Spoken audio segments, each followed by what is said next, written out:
Telewizja Skawina.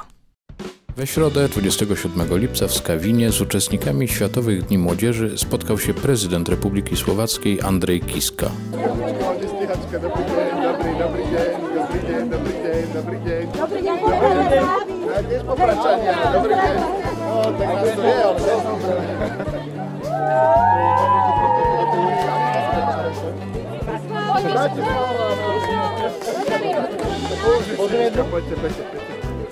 W Skawinie gościmy blisko 4000 pielgrzymów ze Słowacji, którzy serdecznie zapraszają do wspólnego przeżywania tych wyjątkowych dni. Na skawińskich błoniach odbywają się katechezy prowadzone przez słowackich biskupów, a ich dopełnieniem jest interesujący program artystyczny.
Všetko teda bez nároku na odmenu, zadarmo, mnohí do toho dali aj svoje náklady.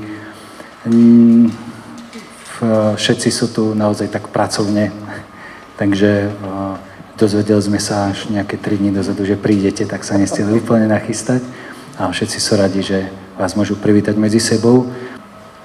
Je úžasné prísť na miesto, kde je toľko mladých ľudí a toľko mladých ľudí, ktorí sú nadšení pre myšlienku, toľko mladých ľudí, ktorých tak veľa spája a aká atmosféra tu je. Takže skutočne v prvom rade by som sa vám chcel aj v mene mojom, aj v mene našej krajiny, aj v mene všetkých tých ľudí, ktorí sú tu tiež, poďakovať za vašu prácu. Bez dobrovoľníkov by nefungovalo strašne veľa vecí v našej spoločnosti. Žiaľ, je to tak, že veľa ostáva na vašich bedrách a ja si neviem predstaviť, ako by fungovala naša spoločnosť bez obetavých ľudí, ktorí napriek všetkým problémom, ktorý máme, sú ochotní priložiť ruku k dielu a povedať si, keď to nejde takto, tak my sa sami o to postaráme a pokúsime sa tomu pomôcť tej našej strany. A nechceme za to nič.